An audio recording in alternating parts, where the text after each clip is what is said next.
जताततै यी तरकारीहरू छन्, यिनीहरूले अक्सिजन खाइरहेका छन्। पुरा अक्सिजन यसरी तान हो। सर्प संरक्षणले एउटा टक्सिन चिज खाइदिने पनि भयो र त्यसको विषबाट औषधि पनि बन्ने भयो र भ्यागुता चाहिँ डक्टर पढ्नेलाई नचिरी नहुने अवस्था छ। अक्सिजन प्राप्त हुने बिरुवाहरू त हामीले संरक्षण गर्नुपर्छ र यसको व्यापक विस्तार गर्नु चाहिँ जरुरी छ। वृक्षारोपणको अभियानै चलाउनु जरुरी छ।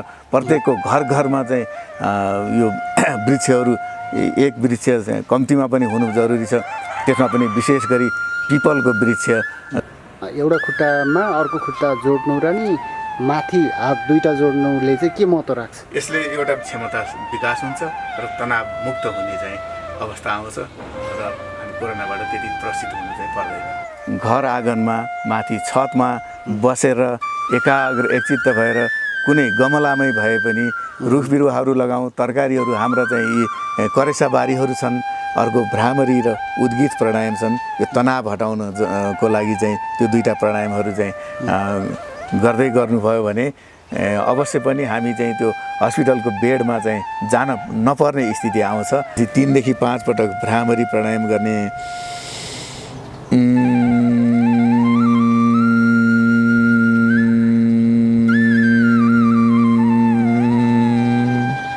त्यस्तै 3 देखि 5 पटक उद्गीत प्राणायाम गर्ने।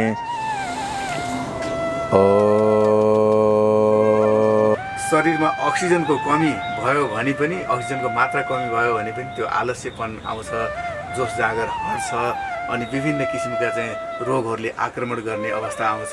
शरीर कमजोर हुँदै जान्छ। त्यसको लागि पहिलो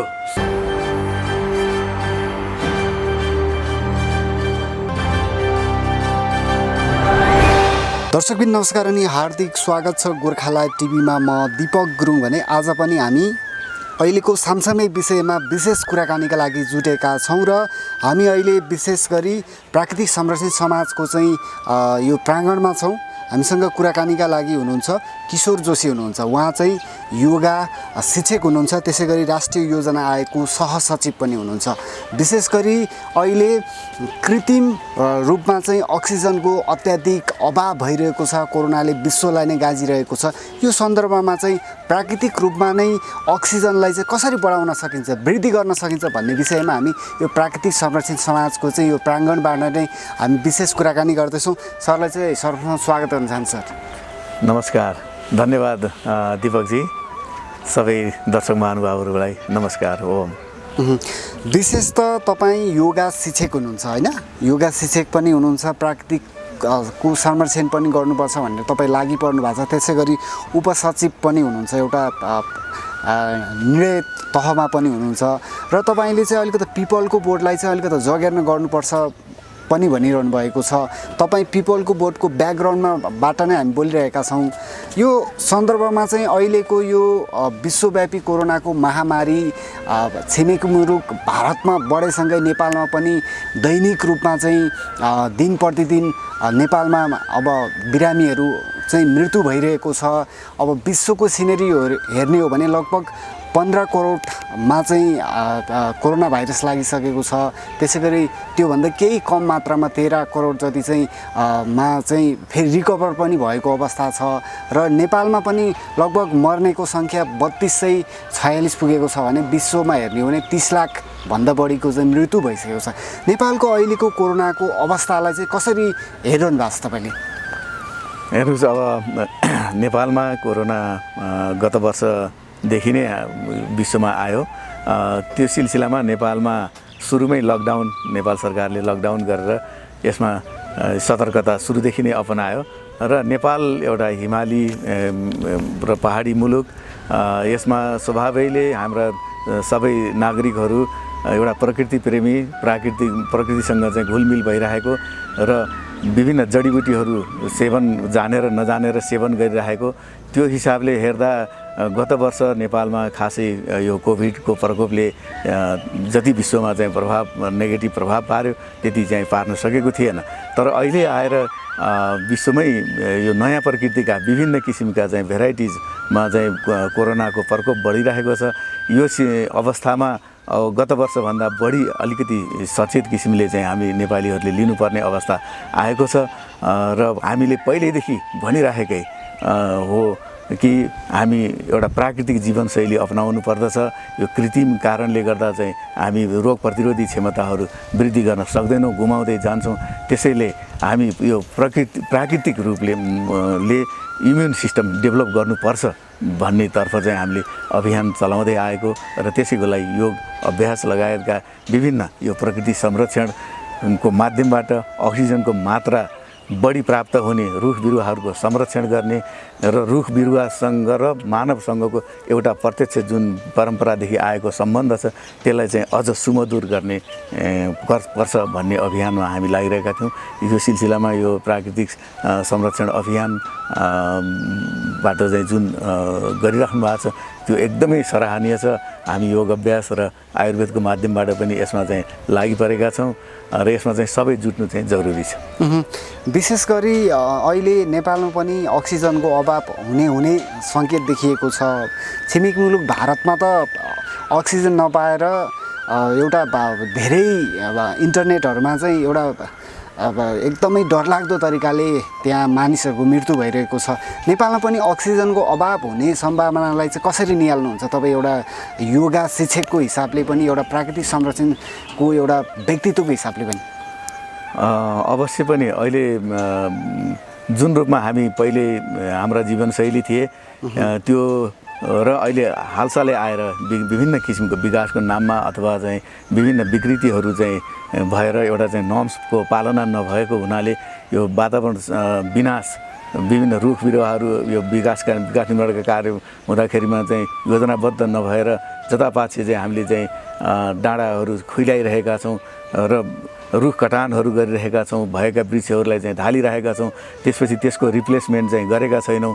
हाम्रा योजनाहरूमा भनिएको छ जति रुख काटिन्छ त्यसको चाहिँ विकल्पमा अरू रुख रोक्दै जानुपर्छ भनिएको छ, तर ती कुराहरू पालना भएको छैन। त्यसले गर्दा यो अहिले भारतमा जस्तो यो अवस्था नेपालमा पनि नआउला भन्न चाहिँ सकिँदैन। त्यसैले हामी अहिलेदेखि नै सचेत हुनु जरुरी छ, एकदमै सचेत हुनु जरुरी छ। र विशेष गरी अक्सिजन प्राप्त हुने बिरुवाहरू त हामीले संरक्षण गर्नुपर्छ र यसको व्यापक विस्तार गर्नु चाहिँ जरुरी छ। वृक्षारोपणको अभियानै चलाउनु जरुरी छ। प्रत्येकको घर घरमा चाहिँ यो वृक्षहरू एक वृक्ष चाहिँ कम्तीमा पनि हुनु जरुरी छ। त्यसमा पनि विशेष गरी पिपलको वृक्ष जसले जुनसुकै 24 घण्टा चाहिँ अक्सिजन मात्रै प्रदान गरिरहन्छ। जुन त्यो अक्सिजन हामी मानवलाई चाहिँ प्राप्त हुन्छ र मानव र चाहिँ वृक्षमा चाहिँ यस्तो सम्बन्ध छ कि हामीले फालेका चाहिँ कार्बन डाइअक्साइडहरू वृक्षहरूले ग्रहण गर्छन् र वृक्षबाट प्राप्त हुने अक्सिजन हामीले लिन्छौँ। अरू पिपल लगायत अरू वृक्षहरू जसले अक्सिजन मात्रै फाल्छन् तिनीहरूबाट को संरक्षण गर्यो भने हामीले अवश्य पनि अब यो जुन अहिले प्रकोप भइरहेको छ त्यसबाट चाहिँ जोगिन सकिन्छ। आजकै दिनदेखि अहिलेदेखि हामीले यो रुख बिरुवा कटान गर्ने कामलाई चाहिँ बन्द गरेर रुख संरक्षण गर्ने, वृक्षारोपण गर्ने यी यस्ता पिपलका वृक्षहरू हेर्नुहोस्। यो पिपलको वृक्ष यति महत्त्वपूर्ण छ कि यो यही नै हो अहिले अक्सिजनको सिलिन्डर भने पनि जे भने पनि यही नै हो। नेपालमा अहिले धेरै अस्पतालहरूमा हाम्रो पूर्वाधारहरू छैन, जसले गर्दा यस्तै हामी प्रकृतिबाट नै प्राप्त हुने हो। अब कुनै आपद पर्यो भने हामी रुख बिरुवाको नजिकै गएर अक्सिजन प्राप्त हुने स्थिति आओस् भन्नको लागि हामीले रुख बिरुवाहरू संरक्षण गर्न जरुरी छ। यसको लागि आजैदेखि अहिलेदेखि अभियान चलाउँ। यो तपाईँहरूले चलाइरहेको अभियानलाई विस्तार गरौँ, सबै मिलेर यसमा सबैले साथ दिउँ। यो अक्सिजन अभाव भयो भने पनि यसले चाहिँ कसरी काम गर्छ भन्ने फङ्सनल्ली चाहिँ कसरी तपाईँ त्यसलाई चाहिँ प्रस्ट्याउनुहुन्छ?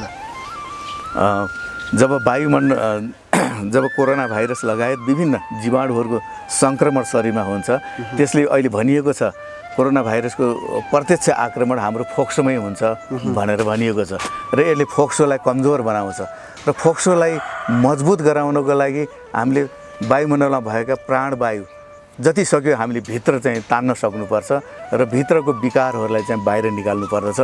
यो काम गर्नको लागि योग अभ्यास प्राणायामको मुख्य भूमिका हुन्छ।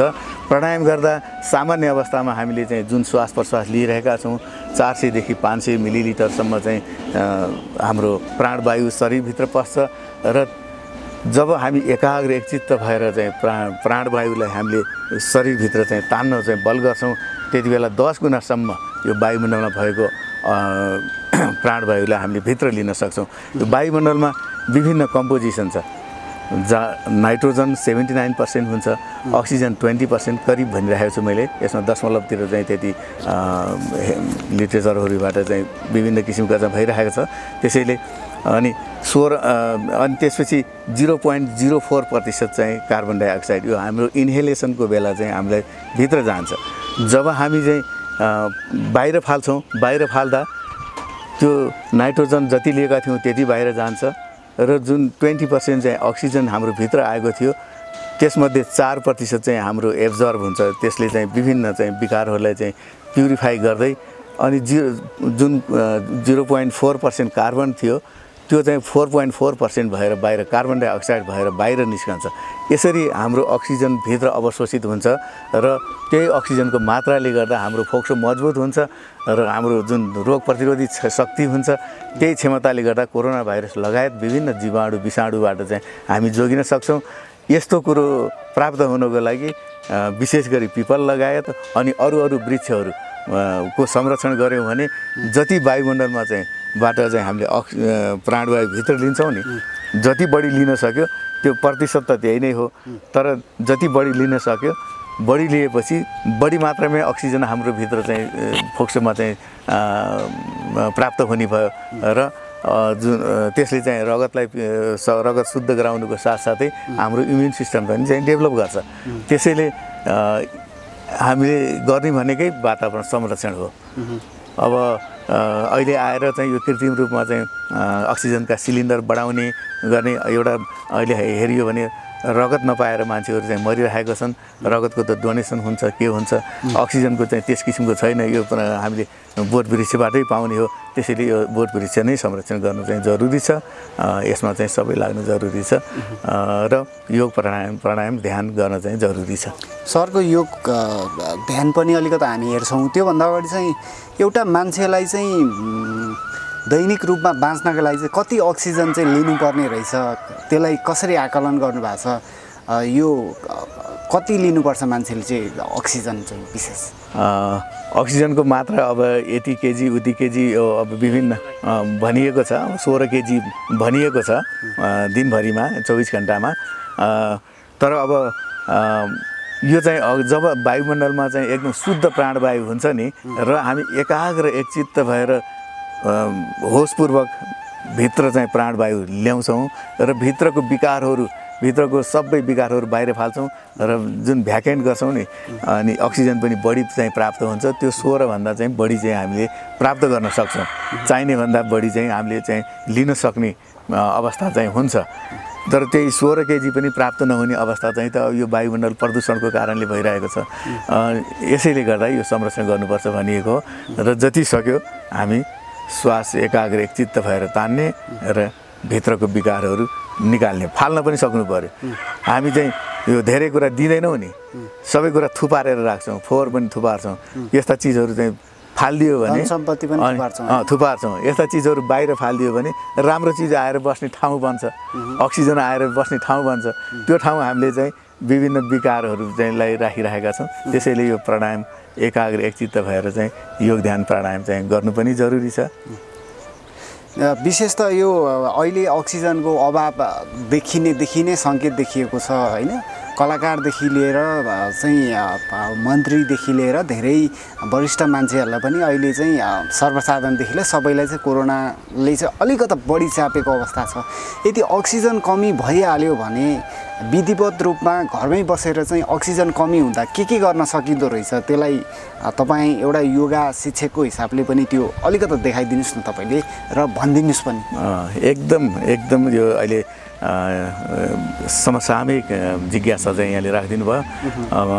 कतिपय मान्छेहरू आर्थिक अवस्थाको कारणले, पहुँचको कारणले र अहिले भौतिक पूर्वाधार जुन अस्पतालहरूमा चाहिँ छैन, त्यो कारणले गर्दा सबैलाई सेवा दिन्छु भन्दै पनि अस्पतालहरूले दिन नसक्ने अवस्था छ र पीडितले त्यो प्राप्त गर्न नसक्ने अवस्था छ। यस्तो अवस्थामा हामीले हस्पिटलमै भिड गर्नुभन्दा आफ्नो घर आँगनमा माथि छतमा बसेर एकाग्र एकचित्त भएर कुनै गमलामै भए पनि रुख बिरुवाहरू लगाउँ। तरकारीहरू हाम्रा चाहिँ यी करेसा बारीहरू छन्। अहिले कौशी खेतीको चाहिँ व्यापक रूपमा चाहिँ प्रचलन आइरहेको छ। कौशी खेतीलाई चाहिँ बढाउँ। कौशी खेतीमै बसेर त्यही 2-4वटा चाहिँ पिपलका रुखहरू चाहिँ राखेर अनि त्यसपछि त्यहाँ बसेर चाहिँ मजाले यसरी एकाग्र एकचित्त भएर पुरा सरर श्वास लिउँ अनि फेरि सरर श्वास छोडिदिउँ। पुरा प्राणवायु भित्र जान्छ र भित्रको विकार बाहिर निस्कन्छ। यस्तै गरी भस्त्रिका प्राणायाम गरौँ। अनि त्यसपछि यो अनुलोम विलोम प्राणायाम भनिन्छ, अल्टरनेट नोस्ट्रल ब्रिदिङ एक्सर्साइज। देब्रे नाकबाट श्वास लिने, दाहिनेबाट छोड्ने, दाहिनेबाट लिने, देब्रेबाट छोड्ने। यो 2टा प्राणायाम धेरै महत्त्वपूर्ण प्राणायाम हुन्। त्यसपछि अर्को कपालभाती प्राणायाम, जसमा चाहिँ भित्रको विकार फालिन्छ बाहिर। यसरी श्वास बाहिर फाल्ने। यसले विकारहरूलाई बाहिर फालिदिएर हाम्रो प्राणवायु अक्सिजन जानको लागि फोक्सोमा चाहिँ स्थान उपलब्ध गराउँछ। साथसाथै हाम्रो यो डाइजेस्टिभ सिस्टमलाई पनि मजबुत गराउँछ र फोक्सोलाई पनि मजबुत गराउँछ। त्यस्तै अर्को भ्रामरी र उद्गीत प्राणायाम छन्। यो तनाव हटाउन को लागि चाहिँ त्यो 2टा प्राणायामहरू चाहिँ गर्दै गर्नुभयो भने अवश्य पनि हामी चाहिँ त्यो हस्पिटलको बेडमा चाहिँ जान नपर्ने स्थिति आउँछ। नपर्ने स्थिति आउन नै अहिलेको लागि चाहिँ यो prevention is better than cure भनिन्छ नि, त्यही नै चाहिँ म सुझाव दिन चाहन्छु। कति समय पनि भनिदिनुहोस् न, कति समय गर्ने यो ध्यान? अब हैन, टेन्सन मुक्त हुनलाई के गर्ने त्यो पनि बताइदिनुहोस् त। एकदमै राम्रो। हजुर, 5 मिनट, कम्तीमा 5 मिनट यो भस्त्रिका प्राणायाम, लामो गहिरो श्वास लिने, लामो श्वास छोड्ने। त्यसपछि आफ्नो समय छ भने 10 देखि 15 मिनटसम्म यो कपालभाती प्राणायाम, श्वास बाहिर फाल्ने क्रिया गर्ने। 15 मिनट चाहिँ यो अनुलोम विलोम प्राणायाम गर्ने। त्यसपछि 3 देखि 5 पटक भ्रामरी प्राणायाम गर्ने।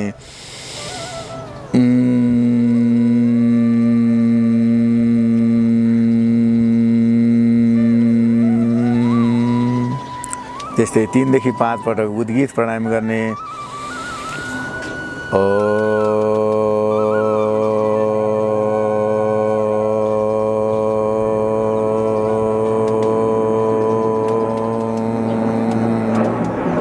र केही बेर 3 मिनट 5 मिनट जति समय आफूलाई उपलब्ध हुन्छ ध्यानमा बस्ने, एकाग्र एकचित्त भएर र कुनै चिन्तामुक्त मा चाहिँ नडुब्ने, चिन्तामुक्त भएर बस्ने।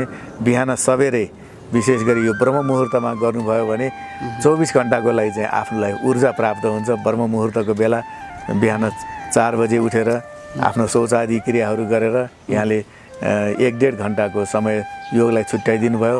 र यति गरिसकेपछि सूर्योदयको समयमा सूर्य नमस्कार व्यायाम पनि गर्नुभयो भने एकदमै उपयोगी हुन्छ। अहिले यसरी रोग प्रतिरोधी क्षमता वृद्धि गरेर अब नेपाललाई सबै नेपालीहरू हस्पिटलमा गएर भिड गर्ने अवस्था नआओस् र कोरोना मुक्त हुनको लागि योग अभ्यास र व्यायाम प्राणायाम ध्यानमा चाहिँ मग्न हौँ। साथै यी बोट वृक्षहरूको पनि संरक्षण गरौँ। धन्यवाद। जाँदै चाहिँ अब यो योग ध्यान त भइहाल्यो, योसँग चाहिँ खानपिनलाई पनि विशेष रूपमा चाहिँ महत्त्व दिइन्छ। यो अहिलेको यो पेन्डेमिक अवस्थामा खानपिनको रूपमा चाहिँ कस्तो भोजन सेवन गर्दा चाहिँ ठिक होला र जाँदै अन्त्यमा चाहिँ यो कोरोना सम्बन्धी बाट बच्नका लागि चाहिँ आम दर्शक वृन्दहरूले चाहिँ आम दाजुभाइ तथा दिदीबहिनी, नेपाली दाजुभाइ दिदीबहिनीले चाहिँ के गर्नु पर्ला त्यो सल्लाह सुझाव नै दिनुहोस् न। एकदमै यो खानाको लागि प्राकृतिक खाना नै एकदम सर्वोत्कृष्ट मानिएको छ। यसमा सात्विक र प्राकृतिक भोजन चाहिँ गर्न म सुझाउँछु। र साथै बिहान सबेरै उठ्ने बित्तिकै 2 गिलास मनतातो पानी पिउने त्यसपछि विभिन्न शौच आदि क्रिया गरेर 1-आधा घन्टा योग अभ्यास, योग ध्यान प्राणायाम गर्ने र त्यसपछि त्यसबाट उठिसकेपछि केही आधा घन्टा जति पश्चात हामीले गुर्जो लगायत गुर्जो, तुलसी, लेमन ग्रास, हर्रो-बर्रो, अमला, सुठो, अदुवा, हलेदो, जिरा, मरिच, साथै ज्वानो लगायतका जडीबुटी मिसिएको चिया सेवन गरौँ र त्यसपछि कुनै मैले अघि पनि भने हाम्रो प्राकृतिक सात्विक भोजनमा चाहिँ बढी ध्यान दिउँ र परिश्रम यसरी बिहान चाहिँ योग अभ्यास गरौँ र आफ्नो चाहिँ ड्युटी, आफ्नो चाहिँ जुन नियमित कार्य हो त्यसमा चाहिँ ध्यान दिउँ। राति अबेरसम्म चाहिँ नबसौँ, भिडभाडमा चाहिँ नजाउँ। त्यस्तै अहिले भनिरहेको छ हात धुने अनि सेनिटाइजरको प्रयोग गर्ने, यो मास्कको प्रयोग गर्ने, यी विधिहरू चाहिँ यो सबैले एउटा जुन मापदण्ड छ कोभिडसँग सम्बन्धित मापदण्डहरू, यी सबै पालन गरौँ ताकि यो कोरोनालाई चाहिँ हामीले विदाई गर्न चाहिँ सकौँ र इनकेस लागिहाल्यो भने पनि यहाँहरू नात्यौँ। धेरै को चाहिँ आत्तिएर एकदम तनावले चाहिँ पनि मृत्यु भएको चाहिँ सुनिएको छ। त्यसैले चाहिँ आत्तिनु चाहिँ भन्दा प्रिकसन अपनाउँदै आफूलाई धैर्यता, तनावलाई घटाउँदै जानु चाहिँ जरुरी छ र कसैलाई लागिसकेको छ भने उहाँहरूले यो गुर्जो लगायतको अघि मैले भनेका जडीबुटीहरूको चाहिँ सेवन गरौँ र बाफ पनि लिने गरौँ। बाफले भनिएको छ, मेडिकल डक्टरले पनि प्रमाणित गर्नुभएको छ, उहाँहरूको अनुसार 70% सेन्टिग्रेडभन्दा बढी टेम्परेचरमा यो कोरोना भाइरस चाहिँ कम्प्लिटली मर्दछ अरे। त्यो कुरो चाहिँ यो बाफ जुन हामीले 4-5 मिनट चाहिँ हामीले बाफ लिन्छौँ, त्यो बाफबाट चाहिँ त्यसले त्यो टेम्परेचरभन्दा बढी चाहिँ हुन्छ र कोरोना भाइरसको लागि मर्छ नै। त्यसैले गर्दा यो फोक्सोसम्म पुगिसकेको कोरोना भाइरसलाई पनि मार्नको लागि चाहिँ हामीले यसरी व्यायाम, प्राणायाम, आसन गर्ने अनि त्यसपछि चाहिँ यो बाफ लिने, यी विधि र जडीबुटीको सेवन गरेर रोग प्रतिरोधी क्षमता बढाउँ। अस्पताल जाँदै नजाउँ भनेको होइन, सिकिस्त भएपछि त अस्पताल जाउँ, चिकित्सकको सरसल्लाह पनि लियौँ। तर सामान्य अवस्थामा अस्पतालमा भिडभाड गर्ने र बढी सङ्क्रमित जसलाई चाहिँ आवश्यक थियो उहाँले प्राप्त नहुने अवस्था नआओस् भन्नको लागि अरू सामान्य अवस्थाकोले घरमै बसेर हस्पिटलको बेडलाई चाहिँ अलिकति सरल, सहज बनाइदिउँ। यो मेरो चाहिँ एउटा आह्वान, शुभकामना छ। हुन्छ जोशी सर, यो महत्त्वपूर्ण बाणीहरू आम दर्शक बिन्तमा चाहिँ पुर्याइदिनु भयो, यसको लागि तपाईँलाई मुरी धन्यवाद। यहाँ विशेष गरी त यहाँ तपाईँ अनलाइन टेलिभिजन मार्फत चाहिँ यसरी यो एउटा योग ध्यान प्राणायाम साथै जडीबुटीको र बोट वृक्षको विषयमा भन्ने मौका प्रदान गरिदिनु भयो। तपाईँ मार्फत सम्पूर्ण दर्शक वृन्दहरूमा चाहिँ यो मेसेज दिन पाउँदा म नै यहाँहरूप्रति चाहिँ आभार प्रकट गर्दछु। यो वातावरण संरक्षण अभियानमा लाग्नुभएका समाजका चाहिँ कुमारजी लगायत सम्पूर्ण साथीहरू, सम्पूर्ण पदाधिकारीज्यूहरूलाई म ओमको नमन टक्राउँछु। ओम नमस्कार। म अहिले यहाँ कौशी खेतीमा छु। यो कौशी खेतीमा बसेर पनि योग अभ्यास गर्न सकिन्छ। पहिलो मैले एउटा आसन देखाउँछु, यो वृक्षासन। हेर्नुहोस्, यसरी पुरा श्वास गर्दै हेर्नुहोस्, यो दायाँ बायाँ जताततै यी तरकारीहरू छन्, यिनीहरूले अक्सिजन फालिरहेका छन्। पुरा अक्सिजन यसरी तानौँ अनि बिस्तारै यसरी छोडिदिउँ। पुरा अक्सिजन यहाँ हामीले लियौँ। यी विभिन्न किसिमका काँक्रा, फर्सी, काउली, साग, कुरिलो लगायत खुर्सानी विभिन्न बिरुवाहरू छन्। यहाँ पिपल पनि कतै होला। यो कौशीमा चाहिँ विभिन्न किसिमको बिरुवाको खेती गर्न सकिन्छ। यसमा यसरी चाहिँ यहाँले अभ्यास गर्न सक्नुहुन्छ।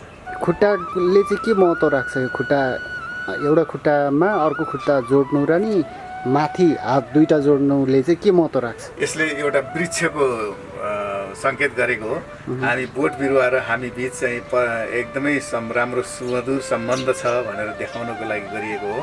यो संविधान सङ्घले जुन 21लाई जुन बेला अन्तर्राष्ट्रिय योग दिवसको रूपमा घोषणा गर्यो त्यो बेला तत्कालीन महासचिव बान की मुन उहाँले यो वृक्ष आसनबाट चाहिँ योग अभ्यास सुरु गर्नु भएको थियो। उहाँले जहिले पनि योग अभ्यास गर्दा यो अभ्यासलाई पहिला गरेर सुरु गर्नुहुन्छ र यसले सङ्केत दिन खोजेको बोट बिरुवा र हामी बिच एकदम सुमधुर सम्बन्ध छ। हामीले अक्सिजन प्राप्त गर्ने बोट बिरुवा स्रोत हो, त्यस्तै हामीले फालेको कार्बन डाइअक्साइड बोट बिरुवाले लिन्छन्। एकदम सुमधुर सम्बन्ध छ। यो दुवैको संरक्षण हुनुपर्छ। योगले पनि मान्छे अहिले पछिल्लो अवस्थामा अलिकता यो विभिन्न खालका चाहिँ सहरको वातावरणले गर्दाखेरि अलिकता डिप्रेसनमा जाने, अलिकता अल्छी लागे जस्तो हुने, हाई आउने जस्तो हुने, यो कमी गर्नलाई के छ तपाईँको योगमा चाहिँ? हो, यो त्यस्तो अवस्था आएको चाहिँ विभिन्न किसिमका चाहिँ समाचारहरू, विभिन्न किसिमका घटनाक्रमहरू त्यसले पनि मानिसलाई एउटा चिन्तित बनाइरहेको हुन्छ। त्यस्तै शरीरमा अक्सिजनको कमी भयो भने पनि, अक्सिजनको मात्रा कमी भयो भने पनि त्यो आलस्यपन आउँछ, जोस जाँगर हट्छ, अनि विभिन्न किसिमका चाहिँ रोगहरूले आक्रमण गर्ने अवस्था आउँछ, शरीर कमजोर हुँदै जान्छ। त्यसको लागि पहिलो स्रोत भनेकै हामीले जति सक्यो अक्सिजन लिने र भित्रको विकारहरूलाई बाहिर निकाल्ने हो। त्यो काम चाहिँ योगबाटै सम्भव छ, प्राणायामबाट सम्भव छ र आसनहरू गर्दा पनि श्वास प्रश्वासको माध्यमबाट गरियो भने साथसाथै प्राणायाम पनि भइरहेको हुन्छ र अक्सिजन हामीले लिनुको साथसाथै हाम्रा मसलहरूलाई फ्लेक्सिबल गराउने, अस्थिपञ्जरलाई चाहिँ मजबुत गराउने काम योगबाट हुन्छ। योगको महत्त्वको कुरा गर्ने भने त हामी धेरै लामो हुन्छ। विशेष गरी हाम्रो शरीरको आरोग्यता प्रदान गर्नको लागि योगको एकदमै महत्त्व छ र अहिलेको यस्तो अवस्थामा त झन् तनाव घटाउन र इम्युनिटी पावर बढाउनको लागि र जसले गर्दा यो कोरोना विरुद्ध लड्ने हाम्रो क्षमता विकास हुन्छ र तनाव मुक्त हुने चाहिँ अवस्था आउँछ र हामी कोरोनाबाट त्यति त्रसित हुनु चाहिँ पर्दैन। आम दर्शकवृन्द, नेपाली दाजुभाइ तथा दिदीबहिनीहरूलाई चाहिँ के सन्देश दिन चाहनुहुन्छ यसै ठाउँबाट? अब यस्तै गरी आफ्नो घर आँगनमा एउटा कौशी खेती गरौँ। कौशी खेती हेर्नुहोस् त, यो थोरै लगानीबाट पनि धेरै कुरा चाहिँ सम्भव छ। यो धेरै ठुलो परिश्रम पनि गर्न नपर्ने, समय पनि धेरै नलाग्ने, यस किसिमका अर्ग्यानिक वस्तुहरू आफैले उत्पादन गरौँ। यो सबै कङ्क्रिटको सहर भइरहेको छ। यस्तो अवस्थामा यसरी कौशीमै पनि खेती गर्न सकिन्छ। यो खेती गरौँ र यही कौशीमै बसेर, यही खेतीमै बसेर योग ध्यान प्राणायाम बिहानै उठेर, बिहान सबेरै उठेर योग ध्यान प्राणायाम गरौँ, सूर्य नमस्कार व्यायाम गरौँ, जसले गर्दा शरीरलाई आरोग्यता प्रदान गर्छ। यसरी हेर्नुहोस् त, यो पुरा यहाँ श्वास लिँदा यो अक्सिजनै अक्सिजन छ वरपर। पुरा श्वास छोडिदिने, यसरी यो भस्त्रिका प्राणायाम, कपालभाती प्राणायाम, अनुलोम विलोम प्राणायाम, भ्रामरी उद्गीत प्राणायाम यहाँ बसेर चाहिँ गर्नुहोस्। अनि त्यसपछि जब सूर्योदय हुन लाग्छ सूर्य नमस्कार व्यायाम गर्नुहोस्। अनि यो आफ्नो चाहिँ इम्युनिटी सिस्टम, इम्युनिटी पावर बढ्दछ र रोग प्रतिरोधसँग चाहिँ लड्न चाहिँ सकिन्छ। जीवनशैली प्राकृतिक हुन्छ। यो अर्ग्यानिक वस्तु खाएपछि हाम्रो आहार पनि शुद्ध हुँदै जान्छ, जसले गर्दा अहिलेको रोगबाट पनि हामी बच्न सकिन्छ। त्यसैले यो कौशी खेतीमा पनि सबैले चासो दिएर कौशी खेती चाहिँ गर्दा धेरै राम्रो हुन्छ। हस्, धन्यवाद। धेरै धन्यवाद। प्राकृतिक संरक्षण समाजको अध्यक्ष कुमार कट्टल हुनुहुन्छ र विशेष गरी नेपालमा कोरोनाले विच्छेद बनाएको छ र यससँगै चाहिँ विभिन्न ठाउँमा अक्सिजनको पनि कमी भइरहेको छ। त्यो सन्दर्भमा चाहिँ प्रकृतिबाट नै कोरोनाबाट बच्न सकिन्छ भन्ने धेरैजना बुद्धिजीवीहरूले पनि भन्नुभएको छ। यो सन्दर्भमा कुराकानी गर्दैछु। कुमार सर, विशेष गरी यो कोरोनाबाट बच्नलाई चाहिँ प्राकृतिक रूपमा नै के उपाय अपनाउँदा चाहिँ हामी सुरक्षित रहन सकेला, तपाईँले क्लियर पारिदिनुहोस् त छोटकरीमा। नमस्कार।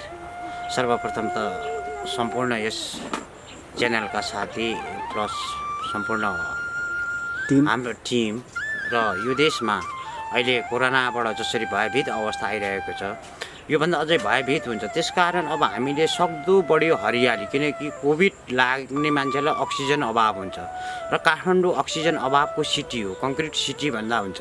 त्यसकारण जति सक्दो धेरै हरियाली बढाउने र आफ्नो घरमाथि हरियाली बढाएर कौशीभित्र बसेर कौशी खेती गरेर त्यसमा भएको हरियालीसँग सक्दो योग प्राणायाम गर्ने र जडीबुटी बढी प्रयोग गर्ने र सामाजिक दूरी कायम गर्दै सकारात्मक सोच गरेर अगाडि बढ्यो भने यस्तो खालको यो जुन सरुवा रोग छ केही समय ब्रेक गर्दाखेरि आउट हुने चिज हो। अब हामीले त के भन्ने सबैभन्दा पहिला त उहाँहरूलाई हरियाली बढाउनुहोस्, विषादी रहित खानुहोस् र शरीरमा रोग प्रतिरोधात्मकका लागि चाहिने तत्त्व खाद्य तत्त्व खानुहोस् र हामीलाई दैनिक 16 केजी अक्सिजन चाहिन्छ भन्ने चाहिँ प्रत्येक मान्छेलाई थाहा हुनु पर्यो र अक्सिजन अभावको कारण सनक रिसाउनुको कारण पनि त्यो हो। र कोभिड लाग्यो भनेर हताश नहुनुहोस् कि म कोभिड जित्छु, अब म एउटा प्राणायाम गर्नुपर्छ, योग गर्नुपर्छ र हरियाली बढाउनुपर्छ भन्नेमै बढी फोकस हुनुपर्छ। हस्, धन्यवाद यहाँलाई। हस् त, नमस्कार।